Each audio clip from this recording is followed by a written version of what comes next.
Chapter 2, The Power and Responsibility of the Tongue.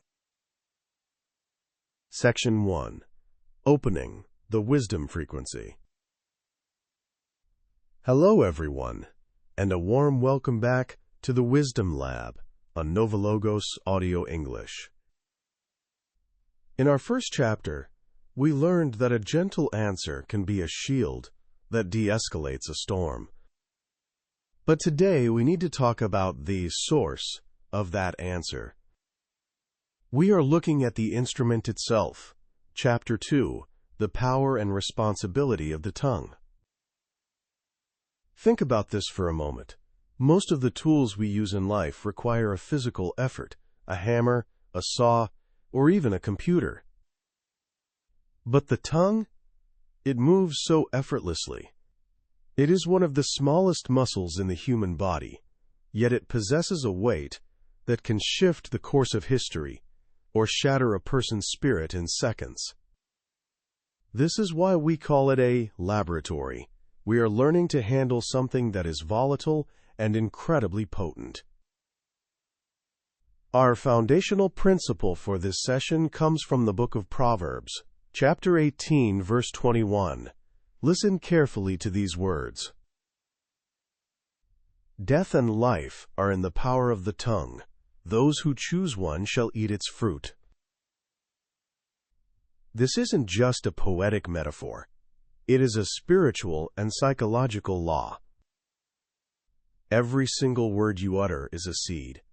When you speak, you are planting something in the world, and eventually, you will have to eat the harvest of those words. Today, we aren't just talking about being nice. We are talking about the sacred responsibility of being a steward of speech. Let's explore how to move from reckless talk to life-giving wisdom.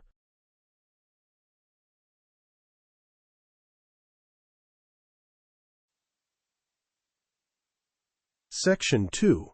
The verses, wisdom, in multi-angles. To truly master the tongue, we have to respect how dangerous it can be. The scriptures are remarkably honest about this. Let's turn to the letter of St. James, chapter 3, verses 5 and 6. James provides a vivid, almost frightening description of the tongue's destructive potential. He says, So also the tongue is a small member, yet it boasts of great things. See how a great forest is set on fire by a small spark, and the tongue is a fire. Think about that imagery. A forest that has taken 100 years to grow can be reduced to ash in a few hours by one tiny spark. In the same way, a reputation or a relationship built over decades can be destroyed by one spark of gossip or a single cruel comment. James goes on to say that while humans have tamed wild animals, no human being can tame the tongue on their own. It requires a higher power, a divine grace, to guide our speech. Now, let's add another layer of wisdom from the book of Sirach, chapter 28, verse 18. It offers a sobering comparison.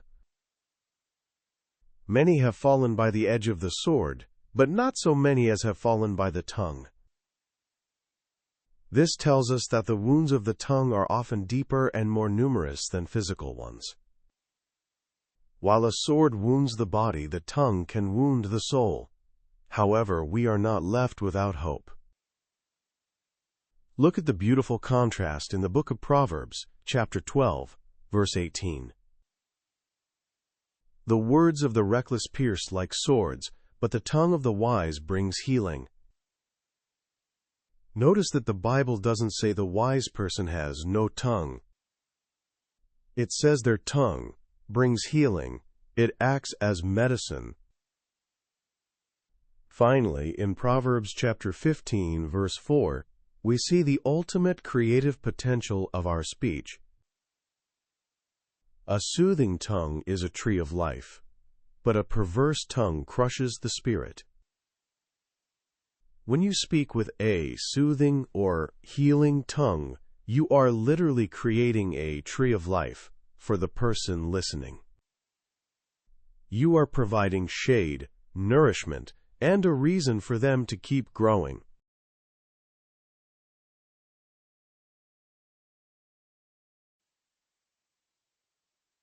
Section 3.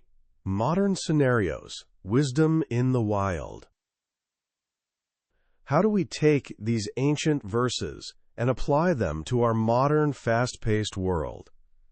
Let's look at two scenarios where the power of the tongue is tested. Scenario A. The workplace gossip circuit. Imagine you're in the break room at work. A colleague begins to share a story about your boss or another coworker, something that sounds scandalous and juicy. You feel that internal spark of curiosity. You have a choice. You can add your own bit of information, fueling the fire, or you can exercise the responsibility of the tongue. By choosing to say, "I haven't heard that, but I've always found them to be very professional," you are not just being polite.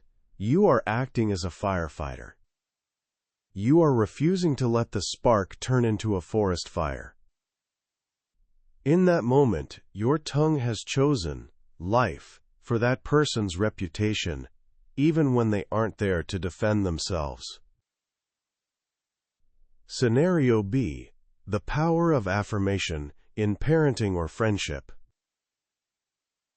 Think of a child or a friend who has just failed at something important. They are already beating themselves up. Their spirit is crushed, as Proverbs chapter 15, verse 4 says. You have the power to either pierce like a sword by pointing out their mistakes, or you can be a tree of life. If you say, "I am so proud of the courage you showed by trying," one failure doesn't define who you are. Those words act as a life-giving force. You are using the power of the tongue to rebuild a foundation that was crumbling. You have spoken life into their future. This is what it means to be a steward of your words. You recognize that your speech can literally change someone's trajectory for the day.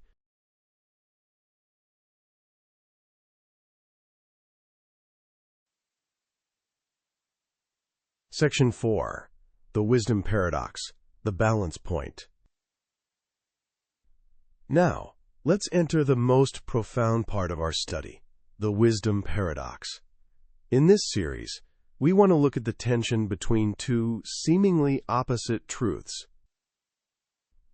Today's paradox is the power of speech versus the virtue of silence. The paradox is that while the tongue has the power to bring life, sometimes that power is best exercised by not using it at all. As it says in the Book of Ecclesiastes, chapter 3, verse 7, there is a time to be silent and a time to speak. The balance point. When to speak and when to be silent. 1. The error of the silent grave. There are moments when staying silent is a sin.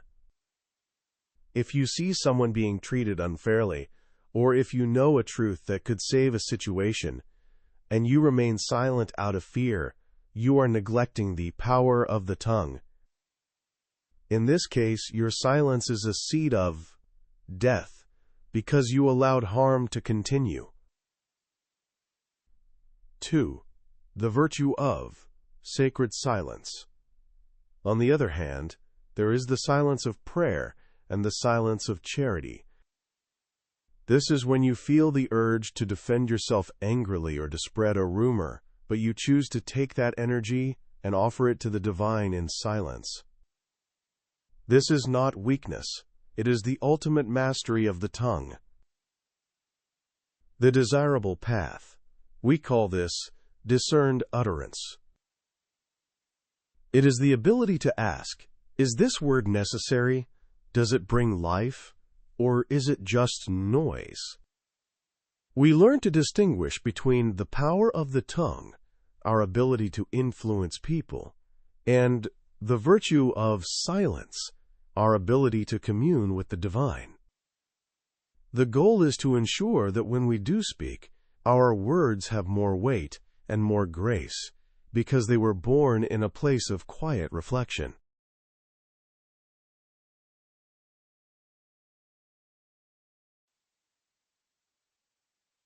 Section 5. Language Masterclass. The Structure of Wisdom. In our masterclass today, let's look at the specific English phrasing used in these wisdom texts to improve your descriptive power. A. Death and life are in the power of. This is a very formal and powerful English structure used to describe ultimate influence. In your daily English, you might use this to emphasize importance. For example, the success of this project is in the power of our communication. It places the responsibility directly on the subject. B. The word reckless. From Proverbs chapter 12, verse 18, we have the word reckless. It is an adjective that describes someone who acts without thinking about the danger or the consequences. It comes from an old word meaning, to care. So a reckless person is someone who cares less about the outcome. Practice saying, I want my words to be deliberate, not reckless. Circus stirs up versus turns away.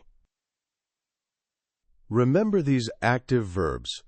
A harsh word stirs up, like stirring a pot to make it boil over, while a gentle answer turns away, like a shield deflecting an arrow. Using these vivid verbs will make your English storytelling much more engaging.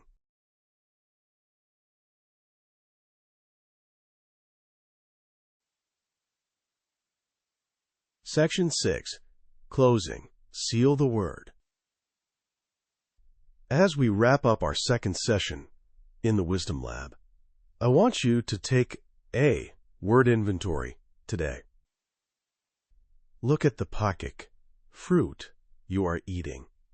If you feel surrounded by conflict, check the seeds you've been sowing with your tongue. Before you speak today, whether it's a text, an email, or a face-to-face conversation, take a breath and ask, is this a seed of life? Your tongue is the rudder of your life. Even if the ship is large, that small rudder determines where you end up. Remember the promise, a soothing tongue is a tree of life.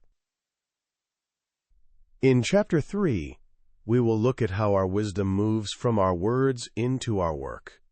We will explore the value of diligence and its rewards. In a world that often feels tired and lethargic, we will learn how to be quick to work while remaining rested in the divine. If you are ready to plant seeds of life today, please like this video and subscribe to NovaLogos Audio English. Let's create a world of healing, one word at a time. Until we meet again, may your words be seasoned with grace and your heart be filled with peace. Goodbye.